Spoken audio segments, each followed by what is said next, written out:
FR එක කියලා කියන්නේ නැත්නම් මුදල් රෙගුලාසි කියලා කියන්නේ මේක පොතක් විතරක් නෙවෙයි ඒ රාජ්‍ය සේවකයෙකුගේ දෛනික රාජකාරිය නිවැරදිව ඉටු කිරීමට මඟ පෙන්වන ක්‍රියාමාර්ග පද්ධතියක්. ඒ වගේම තමයි ඒකේ මුරේ 102 හොඳින් අවබෝධ කර ගැනීම සෑම රාජ්‍ය සේවකයෙකුටම හා රාජ්‍ය සේවයට ඒමට බලාපොරොත්තු වෙන අපේක්ෂකයෙකුටත් ඉතාමත්ම වැදගත් වෙනවා. ඉතින් මං සරලව උදාහරණයක් කිව්වොත් ඔබ වැඩ කරන ආයතනයක කාර්යාලයේ ඔබේ ලැප්ටොප් එකක් අස්ථානගත වෙනවා, පරිගණකයක් අස්ථානගත වෙනවා. එතකොට මේකට කවුද වග කියන්න ඕන? වහාම එය වාර්තා කළ යුත්තේ කාටද? පරීක්ෂණයක් අවශ්‍යද? පාඩුවක් වෙලා නම් ඒක අය කරගන්නවද? මේ වගේ ප්‍රශ්න වලට ඔබට මුදල් රෙගුලාසි වලින් පිළිතුරක් ලබා ගන්න පුළුවන්. ඉතින් ඒක නිසා සම්පූර්ණම බලන්න මේ වීඩියෝ එක. මුරේ 102 පිළිබඳ සම්පූර්ණ විග්‍රහයක් කරනවා. 103 104ට අදාළ රෙගුලාසි පිළිබඳව කතා කරනවා. ඒ වගේම තමයි මේවා ඔයාට පැහැදිලිව සරලව උදාහරණ සහිතව කතා කරන නිසා ඔයාට විභාගයට වගේම රාජකාරියේ දී ඉතාමත්ම වැදගත් වෙන නිසා කිසිම කොටසක් මේකේ ස්කිප් කරන්න නැතුව දිගටම වීඩියෝ එක බලන්න කියලා ආරාධනා කරනවා. ආයිබෝවන් පහන්සිත YouTube channel එකත් එක්කන් එකතු වෙලා ඉන්න ඔයගොල්ලෝ හැමෝටම ඔබ රාජ්‍ය සේවයේ යෙදී සිටින රාජ්‍ය නිලධාරියෙක් නම් ඔබ අනිවාර්යයෙන්ම මේ වීඩියෝ එක බැලිය යුතුයි. ඉතින් ඔබට රාජ්‍ය සේවයේ ඉතාමත් වැදගත් වෙන මාතෘකාවක් පිළිබඳව තමයි අද වීඩියෝ එකෙන් අපි කතා කරන්න බලාපොරොත්තු වෙන්නේ.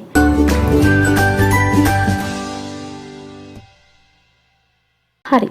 රාජ්‍ය සේවයේදී සිදුවන සමහර වැරදි ඔබ නීති නොදන්නාකම නිසා සිද්ධ වෙනවා. ඔබ සමහර වෙලාවට හිතන්න පුළුවන් මම නිවැරදිව වැඩ කරන කෙනෙක් නේ. ඇයි මට මේ වගේ දෙයක් සිද්ධ වුනේ කියලා. ඉතින් ඒක නිසා තමයි මම මේ සම්බන්ධයෙන් ඔබට නිවැරදිව ඔබේ රාජකාරිය සිදු කිරීමට අවශ්‍ය වෙන වැදගත් කොටසක් පිළිබඳව කතා කරන්න බලාපොරොත්තු වෙන්නේ. ඉතින් රාජ්‍ය සේවකයෙකු ලෙස ඔබ මුදල් රෙගුලාසි පිළිබඳව දැනගන්න එක ඉතාමත් වැදගත් වෙනවා. විශේෂයෙන්ම ඔබ මුදල් රෙගුලාසි වල 102 ගැන නිවැරදිව අවබෝධයක් තිබුණොත් ඔබේ වගකීම් හඳුනාගෙන නීතිමය හා පරිපාලනමය ක්‍රියාපටිපාටි අනුව කටයුතු කිරීමේ හැකියාවක් ඔබට ලැබෙනවා. ඒ වගේම තමයි නොදැනුවත්කම නිසා සිදුව හැකි වැරදි අවම කර ගැනීමටත් ඔබට උපකාරයක් ඒ මගින් ලබා ගැනීමට හැකියාවක් ලැබෙනවා. ඉතින් සාමාන්‍යයෙන් ගොඩාක් දෙනෙක් හිතනවා ඔබ රජයේ සේවයට ආවට පස්සේ හෝ රාජ්‍ය සේවයට එන්න බලාපොරොත්තු වෙන කෙනෙක් විදිහට ඔබ විභාගයකට මුහුණ දෙන්න. එහෙම නැත්නම් ඒ කියන්නේ තරඟ විභාගයකට මුහුණ දෙන්න. එහෙම නැත්නම් සාමාන්‍යයෙන් අපි රාජ්‍ය සේවයේ සිටින කෙනෙකුගේ කාර්යක්ෂමතා කඩින් විභාගයකට තමයි මේ මුදල් රෙගුලාසි නැත්නම් ආයතන සංග්‍රහය මුදල් රෙගුලාසි කොටස් ඔබ ඉගෙන ගත යුත්තේ කියලා. ඉතින් ඇත්තට මේ කතාව වැරදි. ඔබ සාමාන්‍ය රජයේ සේවය ඔබ රාජ්‍ය සේවකයෙක් නම් එහෙම නැත්නම් රජයේ සේවයට සූදානම් වෙන කෙනෙක් නම් ඔබ මුදල් රෙගුලාසි ආයතන සංග්‍රහය පිළිබඳව හොඳ අවබෝධයක් ඔබට තිබීම තුලින් ඔබට පුළුවන් වෙනවා ඊටමත් කාර්යක්ෂම වගේම ඔබට නිවැරදිව ඔබේ වැඩ කටයුතු කරගෙන යාමට ඒක පහසුවක් වෙනවා. ඉතින් කෙනෙක් හිතන්න පුළුවන් මේ රජයේ මුදල් රෙගුලාසි අපි හැමෝම ඉගෙන ගන්න ඕනද? මේක accountants-ලාට ගණකාධිකාරවරුන්ට සහ මුදල් අංශයේ රැකියාවක් කරන මූල්‍යාංශයේ රැකියාවක් කරන අයට විතරක් වැදගත් දෙයක්. අපි මුදල් රෙගුලාසි ඉගෙන යුතුද කියලා.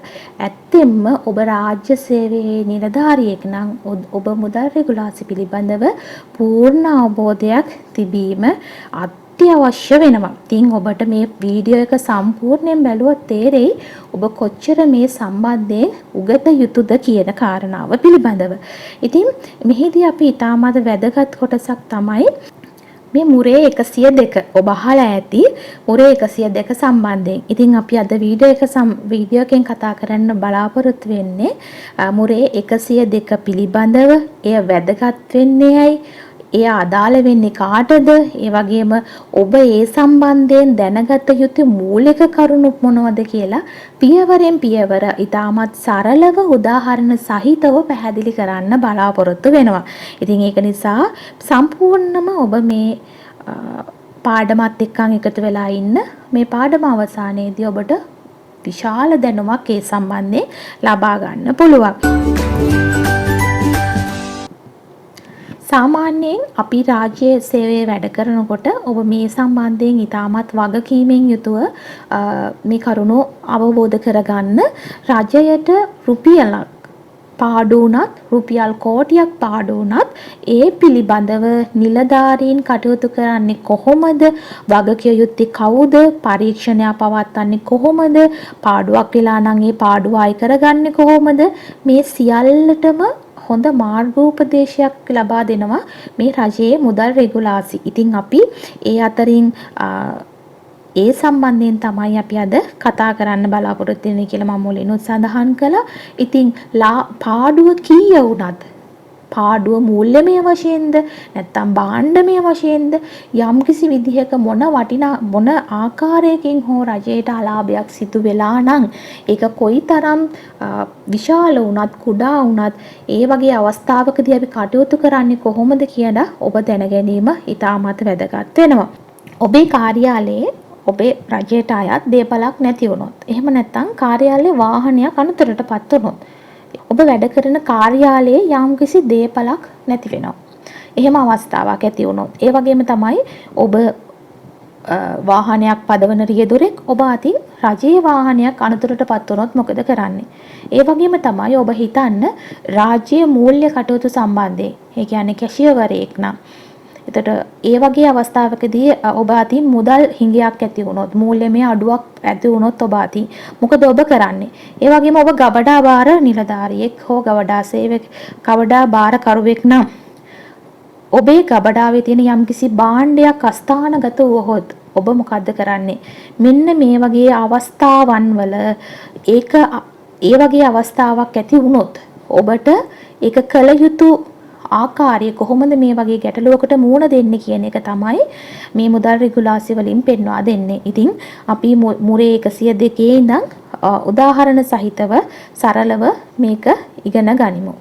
ඔබට මේ සම්බන්ධයෙන් අවබෝධයක් ලබා ගැනීමේ වැදගත්කම තමයි ඔබට රාජකාරියේදී නිවැරදි ක්‍රියාමාර්ග ගන්න පුළුවන්. ඒ වගේම රජයේ මුදල් හා දේපල ආරක්ෂා කිරීමට ඔබට දායක වෙන්න පුළුවන්. ඒ වගේම සිදුවන හානිය හා පාඩුව නිවැරදිව ක්‍රියාපටිපාටියකට අනුව වාර්තා කරගන්න පුළුවන්කම ලැබෙනවා. ඒ වගේම තමයි ඔබ යම්කිසි රාජ්‍යයේ තරඟ විභාගයකට මුහුණ දෙමින් ඉන්නවා නම් ඔබට ඒ තරඟ විභාගවල ඉතාමත්ම සුලභව අහන ප්‍රශ්න වලින් කොටසක් තමයි මේ හානි පාඩු සම්බන්ධයෙන්. ඒ වගේ අවස්ථාවකටත් ඔබට පුළුල් වූ දැනුමක් ලබා ගන්න මේ වීඩියෝ එක වැදගත් වෙනවා. ඉතින් මම සරලව උදාහරණයක් කිව්වොත් ඔබ වැඩ කරන ආයතනයක කාර්යාලයේ ඔබේ ලැප්ටොප් එකක් අස්ථානගත වෙනවා, පරිගණකයක් අස්ථානගත වෙනවා. එතකොට මේකට කවුද වග කියන්න ඕන? වහාම ඒ වාර්තා කළ යුත්තේ කාටද? පරීක්ෂණයක් අවශ්‍යද? පාඩුවක් වෙලා නම් ඒක අය කරගන්නවද? මේ වගේ ප්‍රශ්න වලට ඔබට මුදල් රෙගුලාසි වලින් පිළිතුරක් ලබා ගන්න පුළුවන්. ඉතින් ඒක නිසා සම්පූර්ණම බලන්න මේ වීඩියෝ එක. මුරේ 102 පිළිබඳ සම්පූර්ණ විග්‍රහයක් කරනවා. 103 104ට අදාළ රෙගුලාසි පිළිබඳව කතා කරනවා. ඒ වගේම තමයි මේවා ඔයාට පැහැදිලිව සරලව උදාහරණ සහිතව කතා කරන නිසා ඔයාට විභාගයට වගේම රාජකාරියේ ඉතාමත්ම වැදගත් වෙන නිසා කිසිම කොටසක් මේකේ ස්කිප් කරන්න නැතුව දිගටම වීඩියෝ එක බලන්න කියලා ආරාධනා කරනවා. එහෙනම් අපි FR එක කියලා කියන්නේ නැත්නම් මුදල් රෙගුලාසි කියලා කියන්නේ මේක පොතක් විතරක් නෙවෙයි, ඒ රාජ්‍ය සේවකයෙකුගේ දෛනික රාජකාරිය නිවැරදිව ඉටු කිරීමට මඟ පෙන්වන ක්‍රියාමාර්ග පද්ධතියක්. ඒ වගේම තමයි ඒකේ මුරේ 102 හොඳින් අවබෝධ කර ගැනීම සෑම රාජ්‍ය සේවකයෙකුටම හා රාජ්‍ය සේවයට ඒමට බලාපොරොත්තු වෙන අපේක්ෂකයෙකුටත් ඉතාමත්ම වැදගත් වෙනවා. ඉතින් ඒක නිසා අපි බලමු දැන් මේක කොටසින් කොටස සරලව අධ්‍යයනය කරන්න. පළවෙනි ප්‍රශ්නය, රාජ්‍ය සේවකයෙකු ලෙස ඔබට යම් මුදල් බලයක් පැවරුණහොත් එම මුදල් ඔබගේ පෞද්ගලික මුදල් ලෙස භාවිතා කළ හැකිද? නැතිනම් ඔබ අනුගමනය කළ යුතු නීති හා වගකීම් තිබේද? අපි සරල ප්‍රශ්නයක් විදිහට මේක සාකච්ඡා කරමු. සාමාන්‍යයෙන් රාජ්‍ය සේවකයෙකුට පැවරෙන යම් මුදලක් රාජ්‍ය සේවකයෙකු සතු වෙනවා නම් එම මුදල ඔහුගේ පෞද්ගලික අයිතියක් නෙමෙයි. ඒක මහජන මුදල්. එම මුදල් මහජන මුදල් නිසි අරමුණකට භාවිතා කිරීම සඳහා ලබා දෙන වගකීමක් සහ බලයක් වේ. අපි මේ ප්‍රශ්නෙට සරලව උත්තරය ගත්තොත් ඒක පෞද්ගලික මුදලක් ලෙස භාවිතා කරන්න නොහැකි මහජන මුදල් නිසි අරමුණකට භාවිතා කිරීම සඳහා ලබා දෙන වගකීමක් සහ බලයක් විදිහට තමයි අපිට ඒක හඳුන්වන්න පුළුවන්. ඒ නිසා එම මුදල් භාවිතා කිරීමේදී අදාළ නීති, රෙගුලාසි සහ චක්‍රලේඛ අනුගමනය කළ යුතුයි. ඒ වගේම තමයි අනුමත අරමුණ සඳහාම පමණක් වියදම් කළ යුතුයි. නිසි ලේඛන සහ සාක්ෂි පවත්වාගෙන යා යුතුයි. තමන්ට පැවරී ඇති බලය වගකීමෙන් යුතුව භාවිතා කිරීමට කටයුතු කරන්න ඕන. එතකොට රාජ්‍ය මුදල් භාවිතා කරන සෑම නිලධාරියෙකුම එම මුදල් පිළිබඳ වගවීම දැරිය යුතුයි. මුදල් බලය පැවරීම යනු නිදහසේ භාවිතා කිරීමට අවසරයක් නොව නියමිත ක්‍රමවේදයන්ට අනුව කටයුතු කිරීමේ වගකීමක් ලෙස අපිට හඳුන්වන්න පුළුවන්. ඉතින් මේ මගින් පැහැදිලි වෙන්නේ රාජ්‍ය මුදල් යනු කිසිදු නිලධාරියෙකුගේ පෞද්ගලික මුදලක් නොවන බවත්, එය මහජන මුදලක් වන අතර එය භාවිතා කරන සෑම අවස්ථාවකදීම නීතිමය වගකීමක් සහ වගවීමක් පැවරෙනවා. මේ අදහස සම්පූර්ණයෙන්ම තේරුම් ගැනීමට මුදල් රෙගුලාසි වල 102 අධ්‍යයනය කිරීම ඉතාමත්ම වැදගත් වෙනවා. හරි, ප්‍රධාන වශයෙන්ම රජයට සිදුවන පාඩු, ඒ වගේම එහෙම නැත්නම් අලාභයන් ඇතුළත් වන හානි වර්ග දෙකක් තියෙනවා. රජයට සිදුවන පාඩු නැත්නම් අලාභයන්ට ඇතුළත් වන හානි වර්ග දෙකක් තියෙනවා. එකක් තමයි මුදල් රෙගුලාසි 102 සඳහන් හානි. ඒ වගේම තමයි රජයට ලැබිය යුතු ආදායම් අතහැර දැමීමෙන් සිදුවන පාඩු. මම හිතනවා පැහැදිලි ඇති කියලා. අපි මේක ඉස්සරහට කතා කරගෙන යනකොට ඔයාට මේ කාරණා පිළිබඳව පුළුල් අවබෝධයක් ලැබෙනවා. ඉතින් අපි පැහැදිලිව කතා කරමු මොනවද මේ 102 සඳහන් හානි, ඒ වගේම රජයට ලැබිය යුතු ආදායම් අතහැර දැමීමෙන් සිදුවන පාඩු මොනවද කියලා. ඉතින් මේ සම්බන්ධයෙන් කතා කරගෙන යනකොට ඔයාට වැදගත් වෙන අවස්ථාවල් කීපයක් තියෙනවා. හරි. මේ විදිහට මුදල් රෙගුලාසි අංක 102 සඳහන් හානියක්, ඒ වගේම තමයි රජයට ලැබිය යුතු ආදායම් අතහැර දැමීමෙන් සිදුවන පාඩුවක්. මේ කෙසේ වුණත් රජයට සිදුවන හානි පිළිබඳව නිලධාරියෙකු වගකීමට බැඳෙන්නේ කුමන අවස්ථාවලද කියලා පැහැදිලිව ඔයාට අවබෝධයක් තිබිය යුතුයි. ඉතින් සාමාන්‍යයෙන් මේක විභාගවලට විතරක් නෙමෙයි, සමහර විට ඔයාගේ රාජකාරියටත් ගොඩාක්ම ප්‍රයෝජනවත් වෙන කොටසක් තමයි මේ හානි සහ අතහැර දැමීම. හානි, පාඩු සහ අතහැර දැමීම කියලා කියන්නේ. ඉතින් ඒක නිසා මේක හොඳින් අවබෝධ කරගන්න ඔයාගේ වෘත්තියට, ඔයා කරන රැකියාවට අදාළ වෙන වැදගත් කොටසක් වෙන්න පුළුවන්. ඉතින් නිවැරදිව ඔයා මේවා තේරුම් ගන්න තියෙනවා නම් ඔයාගෙන් රජයට අලාභහානියක් සිදු වෙනවද, කොහොමද ඒක සිද්ධ වෙන්නේ, කොයි විදිහටද මම වගකීමට බැඳෙන්නේ, මේ කාරණා පිළිබඳව පැහැදිලි අවබෝධයක් ඔයා තුළ තියෙනවා නම් ඔයාගේ රාජකාරියත් ඔයාට නිවැරදි විදිහට කරගෙන යන්න පුළුවන්කම ලැබෙනවා. ඉතින් මේ හැම දෙයක්ම රජයේ නිලධාරියෙකුගේ පහසුවට සහ ඇත්තටම රාජකාරිය නිවැරදිව සිදු කරන්න අවශ්‍ය වෙන ආකාරය සවිස්තරාත්මකව පැහැදිලිව මේ මුදල් රෙගුලාසි වල සඳහන් වෙලා තියෙනවා. ඉතින් මේ දේවල් නිවැරදිව අවබෝධ කරගත්තොත් මම හැම වෙලේම කියනවා වගේ ඔයාගේ විභාගයට වගේම ඔයාගේ රාජකාරියටත් ඒක රාජකාරී ජීවිතයටත් මහත් අවස්ථාවක් වෙනවා. ඒ වගේම මහත් පහසුවක් වෙනවා. හරි, රජයට සිදුවන හානි පිළිබඳව නිලධාරියෙකු වගකීමට බැඳෙන්නේ කුමන අවස්ථාවලදීද? අපි ඒක මෙන්න මේ විදිහට පැහැදිලිව සඳහන් කරගමු. හානියක් සිදු වී ඇත්තේ නිලධාරියෙකුගේ වරදක්, වංචාවක්, නොසැලකිල්ලක්, ප්‍රමාදයක් නිසා නම් එම අලාභයට නිලධාරියා ඍජුව වගකීමට බැඳේ. හානිය සිදු වී ඇත්තේ නිලධාරියෙකුගේ වරදක්, වංචාවක් නොසලකිල්ලක් ප්‍රමාදයක් නිසා නම් එම අලාභයට නිලධාරියා ඍජුව වගකීමට බැඳේ. ඉතින් මං හිතනවා හානියක් සිදු වෙලා තියෙනවා නම් යම් කිසි දෙයකට ඒ වගේම ඒ සිදු වෙලා තියෙන්නේ නිලධාරියෙකුගේ වරදක් වෙන්න පුළුවන්. වැරදීමකින්. ඒ වගේම වංචනික විදිහට වෙන්නත් පුළුවන්. නොසලකිල්ල නිසා වෙන්නත් පුළුවන්. ප්‍රමාදයක් නිසා වෙන්නත් පුළුවන්. මං හිතනවා ඔයාට ඒක පැහැදිලි කියලා. දැන් සාමාන්‍යයෙන් හිතන්න අපිට උදාහරණයක් විදිහට ගත්තොත් ඔයාට වරදක් කියන එක තේරෙනවා. වංචාවක් කියන එක තේරෙනවා. නොසලකිල්ලක් කියන එක තේරෙනවා නේද? මෙන්න මේ ආකාරයට. ඒක ප්‍රමාදයක්. මොකද ප්‍රමාදය සමහර වෙලාවට හිතන්න දැන් ඔයාට තියෙනවා ඇත්තටම කතා කරොත් ඔයාගේ ආයතනයේට ඔයාට ඉලෙක්ට්‍රිසිටි බිල් එක විදුලි බිල ගෙවන්න එනවා. ඉතින් ඔයාට ඒක අතපසු වෙනවා. හරිද? ඒක ප්‍රමාද වෙලා ඒක ඔයාට નિયમિત දිනට ගෙවන්න බැරි වෙනවා. හරිද? එතකොට මෙන්න මේ වගේ අවස්ථාවක ඔයාට ඊළඟ මාසෙට මේක එකට යම්කිසි ඉන්ට්‍රස්ට් එකක් නැත්තම් ඒකට යම්කිසි මේ මාසික ඇරියස් එකක් තියෙන නිසා ඒකට යම්කිසි දඩ මුදලක් ගෙවන්න වෙනවා කියන්නකෝ. යම්කිසි මුදලක් ඔයාට වැඩිපුර ගෙවන්න වෙනවා. අන්න මේක ඇත්තටම ඔයාගේ බැලුවොත් වෙන්නේ මේක ඔයාගේ ප්‍රමාදයක් නිසා නම් වෙලා තියෙන්නේ. අන්න ඒ වගේ අවස්ථාවක වෙන්න පුළුවන්. ඉතින් මෙන්න මේ වගේ අවස්ථාවක ඒ අලාභයට එම නිලධාරියා ඍජුව වගකීමට බැඳෙනවා. ඉතින් මෙන්න මේක තමයි පළවෙනි කාරණාවෙන් ඔයා පැහැදිලි කරගන්න ඕන. ඊගාව එක තමයි යම් නිලධාරියෙකුගේ බාරයේ පවතින වත්කමකට හානි සිදුවීම සම්බන්ධයෙන් එම නිලධාරියා ඍජුව වගකීමකට බැඳේ. යම් කිසි නිලධාරියෙකුගේ බාරයේ පවතින වත්කමකට හානි සිදුවීම සම්බන්ධයෙන් එම නිලධාරියා ඍජුව වගකීමට බැඳේ. ඊකෝට පැහැදිලි ඇති යම් කිසි නිලධාරියෙක් යටතේ යම් කිසි වත්කමක් ඔහුගේ බාරයේ තියෙනවා නම් මේ සම්බන්ධයෙන් අනිවාර්යෙන් එම නිලධාරියා ඍජුවම ඒ වගකීමට බැඳෙනවා. හරි.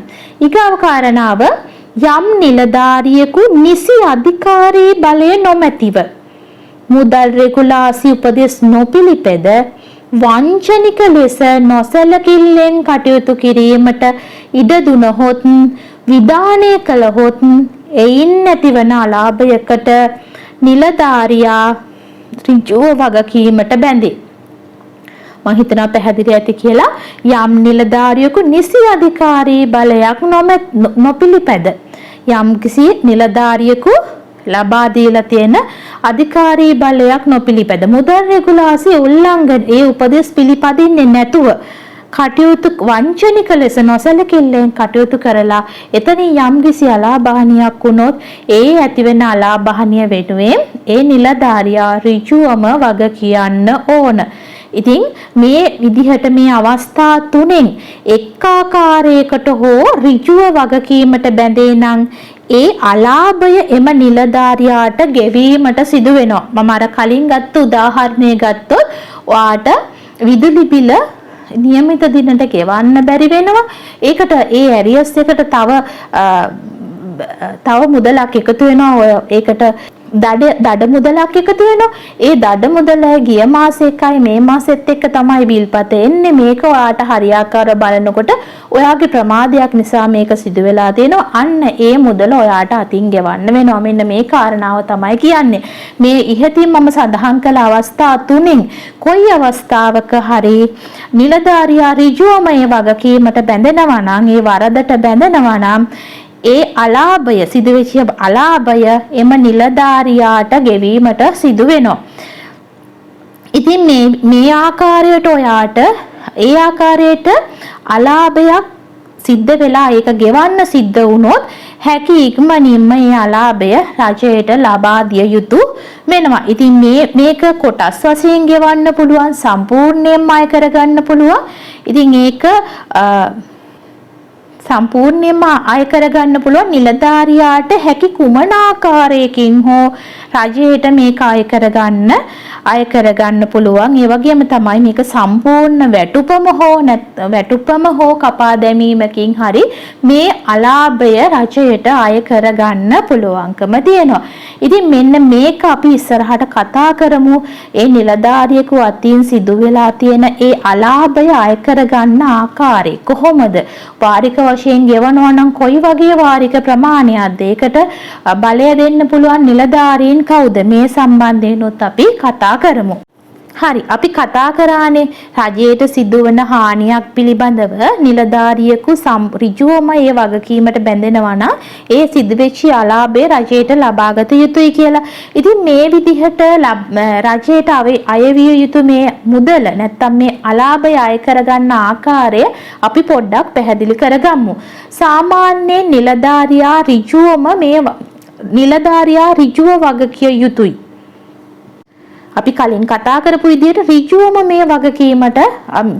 මේ වගකීමට බැඳෙනවා නම් නිලධාරියා ගෙවිය යුතු ඕනෑම ගෙවීමකින් වහාම එකවර අය කරගත යුතුය. ඒ කියන්නේ සාමාන්‍යයෙන් අපි කලින් කතා කරපු අවස්ථා තුනෙන් එක අවස්ථාවක රජයේ නිලධාරියෙකු ඍජුවම ඒ අවස්ථාවකට ඍජුවම ඒ අලාභයට වග කියන්න නැත්නම් ඒ වගකීමට ඍජුව බැඳෙනවා නම් එවැනි අවස්ථා තුනෙන් එක අවස්ථාවක ඍජුව නිලධාරියා වගකීමට බැඳෙනවා නම් ඒ නිලධාරියා ගෙවිය යුතු ඕනෑම ගෙවීමකින් වහාම එකවර අය කරගත යුතුයි.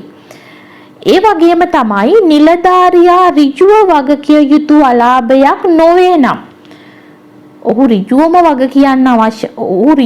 වගකීමට අවශ්‍ය වෙන්නේ නැත්නම් එම අලාභය සිදු වී ඇත්තේ නිලධාරියාගේ වරදක්, වංචාවක්, නොසලකිල්ලක්, ප්‍රමාදයක් නොවේ නම් ඒක පහත පරිදි වාරික වශයෙන් ණය කරගන්න පුළුවන්. සාමාන්‍යයෙන් වාරික 12කට නොවැඩි, ඒ වගේම වාරික 60කට නොවැඩි, ඒ වගේම වාරික 60ට වැඩි විදිහට ගෙවන්න පුළුවන්. එතකොට ඍජුව වගකීමට බැඳෙනවා නම් එකවර එම මුදල අය කරගන්න ඕන. හැබැයි මේක වෙලා තියෙනවා ඍජුව වගකීමට බැඳෙන අවස්ථාවක් නෙමෙයි. අන්න මේ වගේ අවස්ථාවක ඒ කියන්නේ වරදක්, වංචාවක්, නොසලකිල්ලක්, ප්‍රමාදයක් නොවේ නම් ඒ කාරණාවලට අයිති වෙන්නේ නැහැ නිලධාරියා ඍජුව වගකීමට බැඳෙන අවස්ථාවක් නෙමෙයි. අන්න මේ වගේ අවස්ථාවක නම් ඒක වාරික විදිහට අය කර ගැනීමට හැකියාව තියෙනවා. වාරික 12කට නොවැඩි, වාරික 60කට නොවැඩි සහ වාරික 60කට වැඩි. සාමාන්‍යයෙන් වාරික 12කට නොවැඩි නම් දෙපාර්තමේන්තු ප්‍රධානියාගේ අනුමැතියෙන් තමයි ඒක ලබා දෙන්නේ. වාරික 60කට නොවැඩි නම් ඒකට අමාත්‍යාංශ ලේකම්ගේ අනුමැතිය අවශ්‍ය වෙනවා. ඒ වගේම වාරික 60කට වැඩි නම් ඒක භාණ්ඩාගාරයේ අනුමැතිය. ඒ කියන්නේ භාණ්ඩාගාරයේ රාජ්‍ය මුදල් දෙපාර්තමේන්තුවේ අනුමැතිය අවශ්‍ය වෙනවා. ඉතින් මෙන්න මේ ආකාරයට තමයි නිලධාරියෙකු අතින් සිදුවන අලාභයක් අය කරගන්නා ආකාරය වෙන්නේ. ඉතින් මං හිතනවා හොඳටම පැහැදිලි ඇති මොකද්ද මේ කොහොමද මේ නිලධාරියාගේ සිදුවන හානියකදී නිලධාරියා ඒ වගකීමට බැඳෙන්නේ කොහොමද? ඒ වගේම තමයි සිදුවන අලාභය අය කරගන්නේ කොහොමද කියන කාරණාව පැහැදිලි වුණා. දැන් ඔයාලට මම අද කතා කරා මුරේ 101 ඉඳන් 113 දක්වා මේ පාඩු සහ අතහැර දැමීම අයිති වෙනවා. එතකොට අපි කොටස් වශයෙන් මේක කතා කරගෙන යනවා. හරි, දැන් අපි කතා කරමු මේ මුදල් රෙගුලාසි 102 සඳහන් හානි මොනවද කියලා. ඔයාලට විභාගයට මේ වගේ ප්‍රශ්න අහන්න පුළුවන්. එතකොට මේක කරුණු වශයෙන් කටපාඩම් කරගන්න මේ ආකාරයටම ලිව්වොත් තමයි සම්පූර්ණ ලකුණු ඔයාට ලබා ගන්න පුළුවන්කම ලැබෙන්නේ. ඒක නිසා මේ කොටස් කටපාඩමේ මතක තියාගන්න උත්සාහ කරන්න. මොකද මේ කොටස් සම්පූර්ණ වශයෙන් ඔයාගේ පිළිතුරු විදිහට ලිවිය යුතුයි. ඉතින් අපි ඒක සරලව පැහැදිලි වෙන මොකද මේක ගැඹුරු නැහැ, සරලව ඔයාට තේරුම් ගන්න පුළුවන් මේ කාරණා ටික. ඉතින් ඒක නිසා කරුණු වශයෙන් මම මේක සඳහන් කරන්නම්. ඒ කොටස් ඒ විදිහටම ඔයා ලියාගෙන හොඳින් පාඩම් කරගන්න. එතකොට එහෙනම් අපි බලමු මොනවද මේ මුරේ 102 සඳහන් හානි කියලා. 1. රජයට අයත් දේපලක් භෞතිකව නැතිවීම. රජයට අයත් දේපලක් භෞතිකව නැතිවීම. රජයට අයිති දේපලක් කියන්නේ භෞතික වශයෙන් නැති වෙන එක තමයි පළවෙනි කාරණාව විදිහට ඔයා ලියා ගන්න. මේක උදාහරණයක් විදිහට මුදල්, මුද්දර, ගබඩා භාණ්ඩ, පසු සම්පත්, භෝග වගාවන්, ප්‍රවේශ පත්‍ර යනාදී සඳහන් කරන්න පුළුවන්. ඔයාලට මේ ආකාරයටත් මේ ප්‍රශ්නේ ලියන්න පුළුවන්. මුද්දර, මුදල්, ගබඩා භාණ්ඩ, පසු සම්පත්, භෝග වගාවන්, ප්‍රවේශ පත්‍ර යනාදී ඇතුළු රජයේ දේපල භෞතික වශයෙන් නැතිවීම. පසු සම්පත් කියන්නේ හිතන්න කුෂිකර්ම අමාත්‍යාංශයේ ආයිති ඉන්නවා ගොවිපල, හරක් ගොවිපලක්, එළුවෝ ඉන්න පුළුවන්, මේ වගේ පසු සම්පත් භෞතික වශයෙන් නැතිවීම. හොඳද? ඒතර අනිත්‍ය වාට පැහැදිලි. මුද්දර, මුදල්, මුද්දර, ගබඩා භාණ්ඩ, පසු සම්පත්, භෝග වගාවන්, ප්‍රවේශ පත්‍ර යනාදී ඇතුළු රජයේ දේපල භෞතික වශයෙන් නැතිවීම. දෙවෙනි කාරණාව, රජයේ දේපලක් නොවුවත් රජය භාරයේ තිබෙන මූල්‍ය වටිනාකමක් ඇති දේපලක් නැතිවීම හෝ ඊට අලාභානි වීම. රජයේ දේපලක් නොවුනත් රජයේ භාරයේ තිබෙන මූල්‍ය වටිනාකමක් ඇති දේපලක් නැතිවීම හෝ ඊට අලාභහනි වීම. ඊළඟ කාරණාව තමයි අංක 3. රජයේ දේපලකට අලාභහනි වීම. රජයේ දේපලකට අලාභහනි වීම. ඊළඟ කාරණාව තමයි රජයේ නිලධාරීන්ගේ නොසැලකිල්ල, අපරීක්ෂාකාරී බව, අතපසු වීම නිසා ඇතිවෙන අලාභ හානි වලට වන්දි ගෙවීම. රජයේ නිලධාරීන්ගේ නොසැලකිල්ල, අපරීක්ෂාකාරී බව, අතපසු වීම නිසා ඇතිවෙන අලාභ හානි වලට වන්දි ගෙවීම. ඊළඟ කාරණාව තමයි මේක ඔයාලට පැහැදිලි නැත්තම් මෙන්න මේ විදිහට. ඒ කියන්නේ රජයේ නිලධාරීන්ගේ නොසැලකිල්ල, අපරීක්ෂාකාරී බවක්, අතපසු වීමක් නිසා ඇතිවන අලාභහානි වලට වන්දි ගෙවීම. වන්දි ගෙවීම සඳහා කරනු ලබන වියදම් තමයි මේකට අයත් වෙන්නේ. එතකොට මෙන්න මේ වගේ කියන දැන් හිතන්න රජයේ නිලධාරියෙකුගේ නොසැලකිල්ල නිසා දැන් මම අර කලින් කතා කරපු විදිහ ප්‍රමාදයක් වෙලා ලයිට් බිල ගෙවන්න බැරි වෙනවා. අන්න මේ වගේ විදිහට ඒ වුණාට අපිට ඒක ගෙවන්න වෙනවා. ඒ ආයතනයට අපිට ගෙවන්න වෙනවා ඒ මුදල. වෙන ආයතනයක්. එතකොට අන්න ඒ වගේ අවස්ථාවලද වන්දි ගෙවීම වශයෙන් දරුණු ලබන වියදම්. හරි. ඊගාවට අපි බලමු මොකක්ද මේ ඊගාව කාරණාව. අධිගෙවීම්, අක්‍රමික ගෙවීම්, සාවද්‍ය ගෙවීම්, වැරදි පාර්ශවයන්ට ගෙවීම් නිසා සිදුවන හානි. ඒ කියන්නේ මොකක්ද?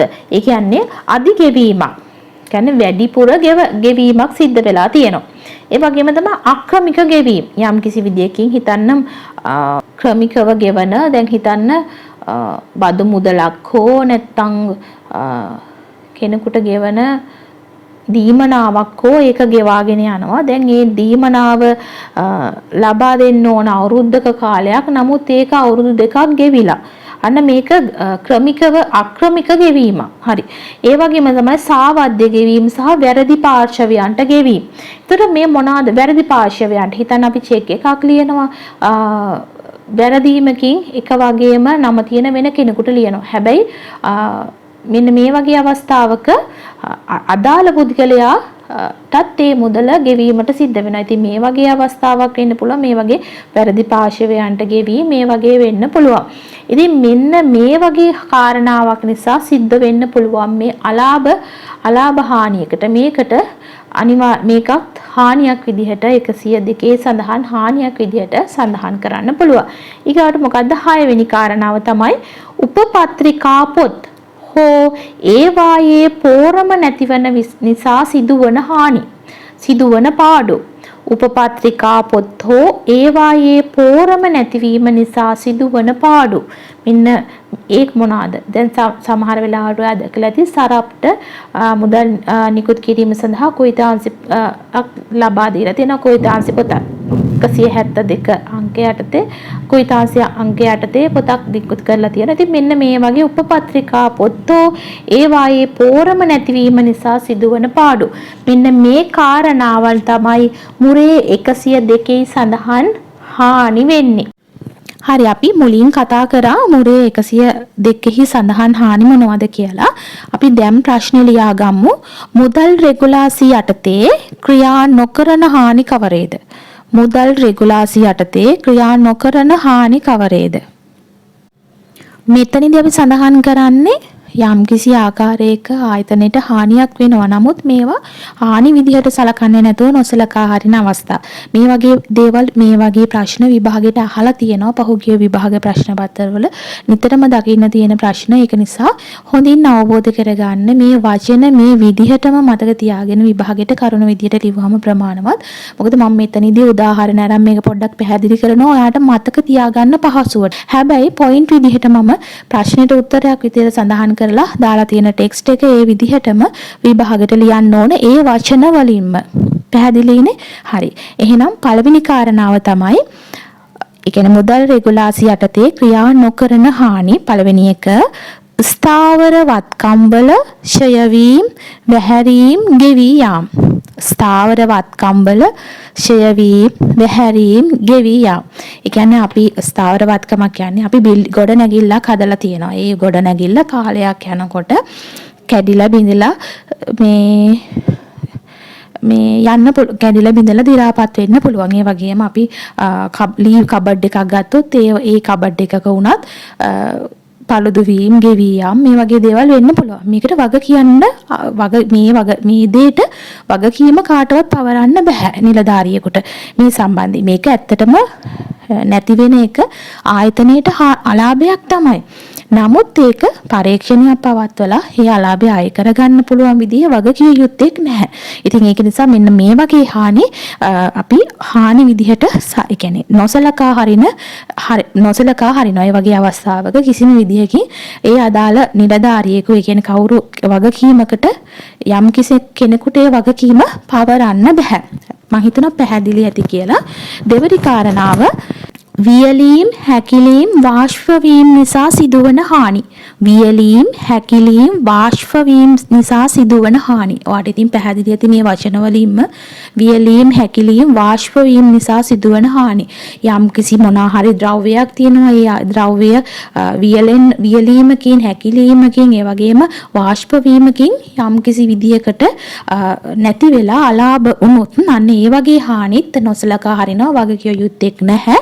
පරීක්ෂණ පවත්වලා ඒවට අය කරගන්න අදාළ වගකිය යුත්තේකට ඒක පවරන්න බෑ. ඉතින් මෙන්න මේ හානිත් අපි නොසලකා හරි කියනවා. යටතේ මුරේ යටතේ ක්‍රියා නොකරන හානි විදියට හඳුන්වන්න පුළුවන්. ඒ කියන්නේ සාමාන්‍යයෙන් අපි හිතන්නකෝ මොන හරි වාෂ්ප වෙන දෙයක් තියනවා කියලා වාෂ්පශීලී ද්‍රව්‍යයක් අපි තියනවා අපේ ගබඩාවේ. ඉතින් මේක වාෂ්ප වෙලා යන්න පුළුවන්. මේ වගේ අවස්ථාවක ඒක වගකිය යුත්තේක් නෑ. ඒක සාමාන්‍ය දෙයක්. ඒ වගේ අවස්ථාවක් තමයි මේ කියන්නේ. ඒක ස්වභාවික දෙයක්. එතකොට ඒකට වගකීම කාටවත් පවරන්න බෑ. පැහැදිලිනේ? හරි. තුන්වෙනි කාරණාව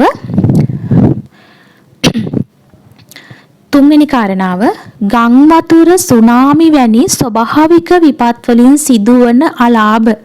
ගම් වතුර, සුනාමි වැනි ස්වභාවික විපත් වලින් සිදුවන අලාභ. එතකොට මේක වචනයෙන්ම පැහැදිලි, මේක හොඳට මේවා තේරුම් ගන්න ඕන. මම මේක පැහැදිලි කරන්න. යම්කිසි විදියකින් අපි පෞගිය කාල සීමාව තුළ දිට්ඨ සුලිකුණාටෝ ආවා. ඉතින් මේකේ ගම් වතුර තත්ත්වය ඇවිදින්න සමහර අපි ඔය උතුරු මැද පළාතේ එහෙම විශාල වශයෙන් පොත්වලට හානි සිද්ධ වුණා. හැබැයි මේක ස්වභාවික විවසනයක් නේද? ඒකට වගකීම බාර දෙන්න මේ පුද්ගලයාගේ අතේ මේ වැරද්ද නිසා තමයි මේක උනේ කියලා පරීක්ෂණයක් පවත්වලා ඒකේ වගකීම් හොයන්න බෑ. අන්න මේ වගේ අවස්ථාවක්. හරිද? එතකොට දැන් හරියටම මේක තේරුම් ගන්න ඕන. ස්වභාවික විවසනයක් කිව්වහම සුනාමිය ආව. සුනාමියට අපි ගොඩාක් රජයේ ආයතන යට වුණා. මේ වගේ දේවල් වුණා. ඒව රජයට අලාභහනි. නමුත් ඒක අය කරගන්න බෑ කිසිම කෙනෙකුට මේ මෙන්න මේ පුද්ගලයා මේ නිලධාරියාගේ වගකීම කියලා පවරන්න බෑ. අන්න ඒ වගේ අවස්ථා. හැබැයි මේක ඔයා පැහැදිලි කරගන්න ඕන මෙන්න මෙහෙම. මම උදාහරණයක් කියන්න. දැන් හිතන්න රියදුරෙක් ඉන්නවා. ඒ රියදුරා හැමදාම ආයතනයේ රජයේ වාහනයක් හැමදාම ඒක නවතා තබන තැනක් තියෙනවා. ඉතින් ඒ තැන තමයි සුදුසු තැනක් තියෙනවා වාහනේ නතර කරන්න. එතන එයා නතර කරලා යන්න පුළුවන්. නතර කරලා යනවා. මම මේ තව ඔයාලට මේක පැහැදිලි වෙන්න ඕන නිසා කියන්නේ. හොඳේ. එතකොට මේ මගේ අවස්ථාවක එයා සමහර අවස්ථාවල එයාට හිතුණා දැන් හැමදාම සූරුදු තැන මෙයා වාහනේ නතර කරලා යනවා. එක දවසක් මෙයා වාහනේ හිතන්නකො ගහක් යට නතර කරලා ගියා. වර්ෂාව නිසා ගහේ අත්තක් කඩාගෙන ඉట్లా වාහනේට අලාභයක් වුණා. වර්ෂාව කියන්නේ ස්වභාවික ආපදාවක් නේද? එතකොට මේ වර්ෂාව නිසා තමයි ගහේ අත්ත කැඩිලා වාහනේට මේ අලාභයක් වාහනේ මේ කැඩුනේ. එතකොට ඒක එතන අලාභයක් වුණා. හැබැයි ඒක නොසලකා ඉන්න බෑ. හැබැයි මොකද රියදුරා ඒකට තිබුණා ඒක අදාළ තැන නතර කරන්න.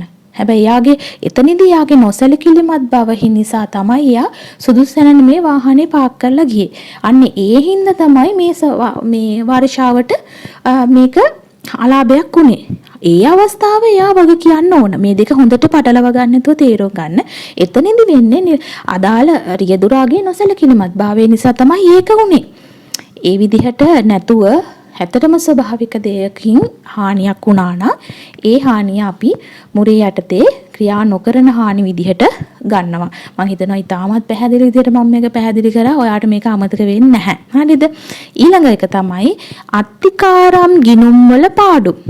අපි දන්නවා ප්‍රධාන අපි යම්කිසි ප්‍රධාන මෙහෙයුම් කටයුත්තට අමතරව පවත්වාගෙන යන වෙනත් ආර්ථික කටයුත්තක් සඳහා මේ අත්තිකාරම් ගිණුම් පවත්වාගෙන යනවා. අපි මේ අත්තිකාරම් ගිණුම් ගැන වෙනමම පැහැදිලිවම වෙනමම වීඩියෝ එකක් කතා කරනවා. මොකද ඒකත් ඉතා වැදගත් විභාගවලට අහන ප්‍රශ්න. සුලභව අහන ප්‍රශ්නයක්. ඒක නිසා අපි ඉස්සරහට ඒක කතා කරනවා. ඉතින් මේ වගේ අවස්ථාවක හරි එකකින් මේ විදිහේ අත්තිකාරම් ගිණුමක යම්කිසි පාඩුවක් වුණා නම් අන්නේ ඒවත් අපි මුරේ යටතේ ක්‍රියා නොකරන හානි විදිහට සඳහන් කරන්න පුළුවන්.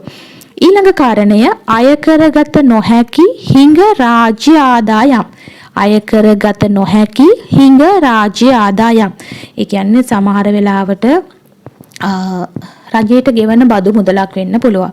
මේ බදු මුදල දිගටම ගෙවාගෙන යනවා. ඒ බදු මුදල ගෙවන පුද්ගලයා මේ යනවා කියන්නකො. එතකොට ඒක ආය කරගන්න වෙන කෙනෙක් නැහැ. අන්න මේ වගේ දෙයක් වුණොත්. එතකොට ඒ වගේ දෙයක් ගෙවන්න කෙනෙක් නැහැ. අන්න ඒ වගේ අවස්ථාවක් වගේ දේවල් තමයි මෙතනදී සඳහන් කරන්නේ. ඔයා මේ කාරණාව මතක තියාගෙන හිටියනම් ඉතින් මේවා විස්තර කරන්නේ නැහැ. අර ඔයාට මම මේක මතක තියෙන්න ඕන නිසා තමයි මේවා පැහැදිලි කරලා දෙන්නේ. ඊළඟට තමයි බොල් ණය. ඉතින් ඒකත් එහෙම තමයි. සාමාන්‍යයෙන් නිලධාරියෙකුට අපි හිතන්න මොකක් හරි ණයක් දීලා තියෙනවා. ඒක දීලා තියෙන්නේ අපකරු නැතුව මොකක් හරි ක්‍රමයකට වෙන මොන හරි දෙයකින්. ඒතකොට මේ වගේ අවස්ථාවකදී ඒ නිලධාරියා මිය ගියොත් වෙන එයාට කාලත්‍රයක් කැමති නම් විතරයි යාගෙන් අයින් කරගන්න පුළුවන්. ඒ වෙන්නේ නැත්තම් එයා වෙන විකල්පයක් නැති නිසා ඒක බොල් ණය විදිහට කපා හරින්න සිද්ධ වෙනවා.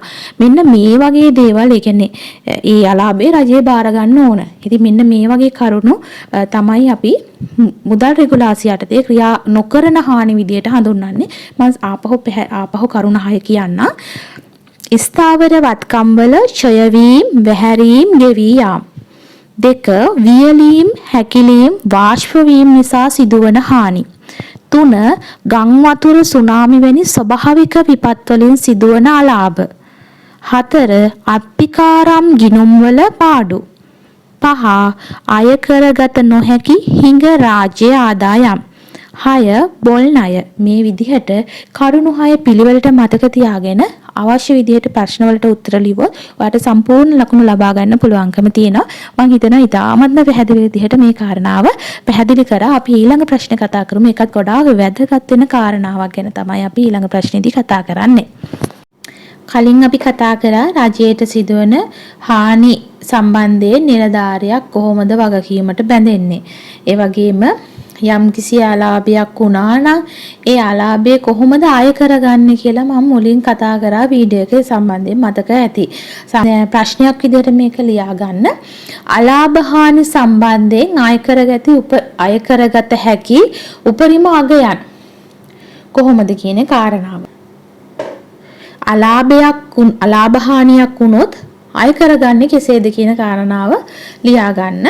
අපි අංක 1 මුදල් චෙක්පත් මුදල් ලැබුම් නැතිවීම. මුදල් යම්කිසි මුදලක් නැති වෙනවා. චෙක්පතක් නැති වෙනවා. එහෙම නැත්නම් මුදල් ලැබුමක් නැති වෙනවා. මෙන්න මේ වගේ අවස්ථාවක සිදු වූ තත්ත්‍ය අලාභය අය කර ගන්නවා. තත්ත්‍ය අලාභය කියන්නේ සත්‍ය වටිනාකම කියන එක. එතකොට මේ සත්‍ය වටිනාකම ඒ තත්ත්‍ය අලාභයම අය කර ගන්නවා අදාළ වගකිය යුතු නිලධාරියාගේ. මුදල් චෙක්පත් මුදල් ලැබුම් නැතිවීම. දෙවන කාරණාව මුද්දර. ඒ කියන්නේ මුද්දර කියලා කියන්නේ මුහුණත අගය. ඒ කියන්නේ මුද්දරයේ වටිනාකම. රුපියල් 1000ක මුද්දරයක් නැති වෙලා නම් රුපියල් 1000 අය කර ගන්නවා. රුපියල් 2000ක මුද්දරයක් නැති වෙලා නම් රුපියල් 2000 අය කර ගන්නවා. ඒ වගේම මුද්දර කියන්නේ මුහුණත අගය. ඒ කියන්නේ මුද්දරයේ වටිනාකම. තුන්වෙනි එක රජයේ භාණ්ඩ දීපල නැතිවීම. රජයේ භාණ්ඩ දීපල නැතිවීම. දැන් මෙන්න මේ වගේ එකක් කියලා කියන්නේ දැන් අපි රජයේ භාණ්ඩයක් දීපලක් නැති වුනහම මේ තුන්වෙනි කාරණාව තමයි මම පැහැදිලි කරන්නේ. ඒ වෙනුවට අලුත් භාණ්ඩයක් සැපයීමට යන වියදමද ඊට අනුශාංගික වන අනෙකුත් වියදම්ද 125ක දෙපාර්තමේන්තු ගාස්තුද අය කරගත යුතුය. පැහැදිලි කරන්නම් මම මේක නැවතත්. කියන්නේ රජයේ භාණ්ඩයක් හෝ දේපලක් නැති වුණොත් ඒ වෙනුවෙන් උදාහරණයක් විදිහට අපි ගත්තොත් හිතන්නකෝ මේ අපි කම්පියුටර් එකක් නැති වුණා කියලා. ඔයාගේ යම්කිසි නිලධාරියෙක් සතු වෙලා තියෙන කම්පියුටර් එකක් නැති වෙලා තියෙනවා. පරිගණකයක් නැති වෙලා තියෙනවා. මේ අවස්ථාවේ පරිගණකයේ වටිනාකම ගණන් හදලා බලනකොට ලක්ෂ 3ක් වෙනවා. එතකොට අන්න ඒක තමයි ඒ භාණ්ඩය වෙනුවට අලුත් භාණ්ඩයක් සැපයීමට යන වියදම කියන්නේ අන්න ඒක. හරිද? එතකොට ඒ භාණ්ඩය වෙනුවට අලුත් භාණ්ඩයක් සැපයීමට යන වියදම කියන්නේ අර ලක්ෂ 3. කම්පියුටර් එක ගන්න අපි වියදම් කරන මුදල. හරිද? ඊට අමතරව ඊට ආනුෂංගික වශයෙන් වන අයකුත් වියදම්ද. මොකද මේ ආනුෂංගික වියදම් කියලා කියන්නේ. ඒ කියන්නේ සාමාන්‍යයෙන් අපිට කම්පියුටර් එක ගත්ත ගමන් අපිට ඒ කම්පියුටර් එකෙන් වැඩ කරන්න බැහැනේ. ඒක සමහර විට හිතන්නේ ඒක මොකක් හරි ඒවා මොන හරි සවිකිරීම් වෙලා තියෙන්න පුළුවන්. ඒ කියන්නේ මොන හරි දැන් අපි හිතන්නකෝ ඕනම භාණ්ඩයකට වුණත් හොඳේ. එතකොට ඒක ගේන්න ඒක ඒ කියන්නේ ප්‍රවාහණයට යනවා යම්කිසි මුදල, ඒක සවි කරන්න යනවා යම්කිසි මුදල. ඊට පස්සේ ඒකේ දැන් කම්පියුටර් එකක් නම් ඒකේ software install කරන්න යම්කිසි මුදලක් අපි original softwares නම් අපේ කම්පියුටර් එකේ තිබුණේ. අපි ඒ original versions වලට ගෙවන්න ඕන. අන්න ඒ මුදල මෙන්න මේවා තමයි ඒ ආනුෂංගික වියදම් කියලා කියන්නේ. ඒ සම්බන්ධයේ ඒකට කම්පියුටරේ මුදල විතරක් නෙමෙයි. අර මම කියපු ඒ කොටස් ඇතුළත් නේද අපි කම්පියුටරේට අවශ්‍ය softwares install කරන්න ඕන. ඒකට අපි original software දාලා තියෙනවා. ඒ original software අපි මිලදී ගන්න ඕනේ. ඒව වටිනාකම ඒක සර්විස් කරන්න මොනවා හරි අර ඒ හැම දෙයක්ම සවි කරන්න මේ හැම දෙයකටම යන වියදම. ඔන්න දෙකයි. ඊළඟ එක තමයි 125ක දෙපාර්තමේන්තු ගාස්තු අධාය කරගත යුතුය. ඒ කියන්නේ රජයට අයත් භාණ්ඩයක් නැති වුණා නම් රජයට අයත් භාණ්ඩයක් හා දේපලක් නැති වුණා නම් මේක කම්පියුටර් එකක් වෙන්න පුළුවන්. මොනවා හරි ආයතනයක පොත්පත් වෙන්න පුළුවන්. මොනවා හරි දෙයක් ඔය වගේ පොත්පත් වෙන්න පුළුවන්, භාණ්ඩයක් වෙන්න පුළුවන්. යම්කිසි දේපලක් වාහනයක් වෙන්න පුළුවන්. ඒ වගේ දෙයක් නැති වුණොත් කාරණා 3ක් යටතේ අය කරගන්නවා. එම භාණ්ඩය සැපයීමට යන වියදම ඊට ආනුෂාංගික වන අනිකුත් වියදම් සහ 125ක දෙපාර්තමේන්තු ගාස්තුවද අය කරගත යුතුය. මම හිතනවා පැහැදිලි ඇති කියලා තුන්වෙනි කාරණාව හොඳටම පැහැදිලි වෙන විදිහට මම උදාහරණව සරලව පැහැදිලි කරනවා. ඉතින් මේක හොඳටම ඔලුවට දාගන්න. එතකොට මේක අමතක වෙන්නේ නැහැ. මේ කොහොමද අපි මේ අලාභය අය කරගatiya යුතු උපරිම අගයන් මොනවද කියලා ගියොත් මුදලක් නැති වුණොත් මුදලම අය කරගන්නවා. චෙක් පතක් නැති වුණොත් චෙක් පතේ වටිනාකමම අය කරගන්නවා. මුදල් ඇනෝම නම් ඒකම. ඒකට මුද්දරයක් නම් මුහුණත අගය. රජයේ භාණ්ඩ දේපලක් නැතිවීම නම් අන්න මම දැන් කියපු කාරණාව අන්තිමට. හරිනේ? හරි පැහැදිලි. එතකොට ඊළඟට හතරවෙනි කාරණාව විදිහට ලියාගන්න. උපපත්තිකා පොත් හෝ ඒවායේ පෝරම නැතිවීම. කියන උපපත්තිකා පොත් අපි හිතන්නකෝ ටිකට් පත්‍රයක් තියෙනවා. ඒක රුපියල් 1000ක ටිකට් එකක්. එතකොට 10 ටිකට් 10ක් නැති වෙලා තියෙනවා. එතකොට ඒ රුපියල් 10000. අන්න ඒ වගේ උපපත්‍රිකා පොත්තෝ ඒවායේ පෝරම නැතිවීම කියන්නේ නිකුත් කිරීමෙන් උපලබ්ධි විය හැකි අගය. ඒ උපලබ්ධි වෙනවා කියන්නේ අපි ටිකට් පත නිකුත් කරලා ගන්න පුළුවන් මුදල. උපලබ්ධි විය හැකි මුදල කියලා කියන්නේ. ඉතින් මේකම අය කරගන්නවා. එතකොට හතරවෙනි කාරණාවත් පැහැදිලි ඇති. ආයතන සංග්‍රහයේ තියෙන මේ මුදල් රෙගුලාසි වල තියෙන මේ කාරණා මේ විදිහටම විභාගයට ලියන්න ඕන. හැබැයි ඔයාට සරලව මේ උදාහරණ ලියන්න අවශ්‍ය වෙන්නේ නැහැ. ඔයාට මේ කරුණු හොඳට මතක තියාගන්න ඕන නිසා තමයි මම උදාහරණ ටික කියන්නේ. හරිද? විභාගයට ලියන්න ඕන ටික තමයි මම ටෙක්ස්ට් එකේ දාලා තියෙන්නේ. ඒ ටික ලිව්වහම ප්‍රමාණවත්. වැඩි දුරටත් මම ඔයාට මේක කියන්නේ හොඳින් ඒක ඔයාට අවබෝධ වෙන්න ඕන නිසා. හරි. පස්වෙනි මට ඕක කියද්දී එක කාරණාවක් මම කියන්නම්. ඔය සංරක්ෂිත පුස්තකාල තියෙනවා. එතකොට දැන් සංරක්ෂිත පුස්තකාලයක් කියලා කියන්නේ සමහර වෙලාවට ඒ පොත ආයෙත් වෙන තැනකින් ගන්න බැරි වෙන්න පුළුවන්. අර කෞතුකාගාරයක් හා සමානව. එතකොට ඒක ආරක්ෂා කර යුතු දෙයක් විදිහට තමයි මේ පුස්තකාලයේ මේ පොත තැන්පත් කරලා තියෙන්නේ. දැන් මේ පොත කවුරු හරි අතින් නැති වුණොත් දැන් ඒකේ වටිනාකම අය කරගෙනත් වැඩක් නැහැ. නේද? එතකොට ඒක අපව ගන්න බෑ.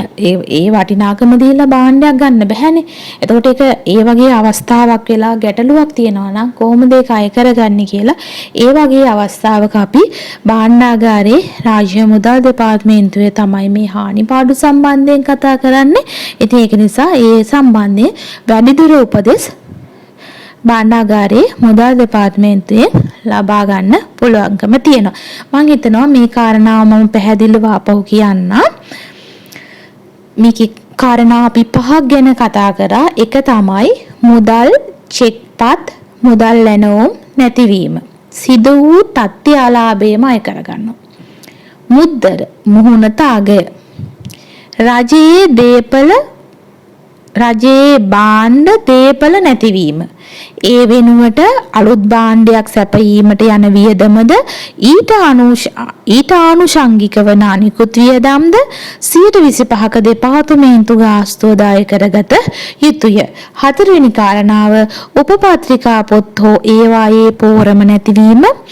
අනිකුත් කිරීමෙන් උපලබ්ධි විය හැකි අගය අය කරගන්න ඕන. ටිකට් පත්‍රයක් වගේ උදාහරණ. කෞතුකාගාරයේ ප්‍රදර්ශන භාණ්ඩ නැතිවීම. මේ වගේ අවස්ථාවක එවකට ලබාගත හැකි හොඳම සාක්ෂි අනුව අය කරගත යුතු මුදල තීරණය කළ යුතු අතර ගැටළු සහගත නම් භාණ්ඩාගාරයෙන් උපදෙස් ලබාගත යුතුය. ඉතින් මෙන්න මේ විදිහට අලාභහානි සම්බන්ධයෙන් අය කරගත හැකි උපරිම අගයන් අපිට හඳුන්වන්න පුළුවන්. ඉතින් මේ කාරණා මේ විදිහටම මතක තියාගෙන විභාගෙට මේ කරුණ විදිහට මේ දේවල් ලියන්න. සමහරට මේක MCQ ප්‍රශ්න විදිහට අහන්න පුළුවන්. මේ කෙටි ප්‍රශ්න විදිහටත් අහන්න පුළුවන්. ඔයාට ලියන්න වෙන අවස්ථාවල දෙන්න පුළුවන්. ඉතින් ඔයාට ඕනෑම ඔය සාමාන්‍ය සංවර්ධන නිලධාරී පළවෙනි කාර්යක්ෂමතා කඩේ විභාගයට වගේම දෙවෙනි කාර්යක්ෂමතා කඩේ විභාගයට උනත් මේ කරුණ ප්‍රමාණවත්. ඉතින් මේ රජයේ බහුතරයක් තරඟ විභාගවලට මේ කාරණා මේ විදිහටම ලියවහම ප්‍රමාණවත් වෙනවා. ඉතින් ඒක නිසා මම හිතනවා ඔයාලට පැහැදිලි ඇති කියලා. ඉතින් මේක හොඳින් මතක තියාගන්න, නැවත නැවත මේ දේවල් බලන්න, ලියාගෙන පාඩම් කරගන්න. ඊට සරලයි. එතකොට එකපාරක් වීඩියෝ එක බැලුවා කියලා මතක තියෙන්නේ නැහැනේ.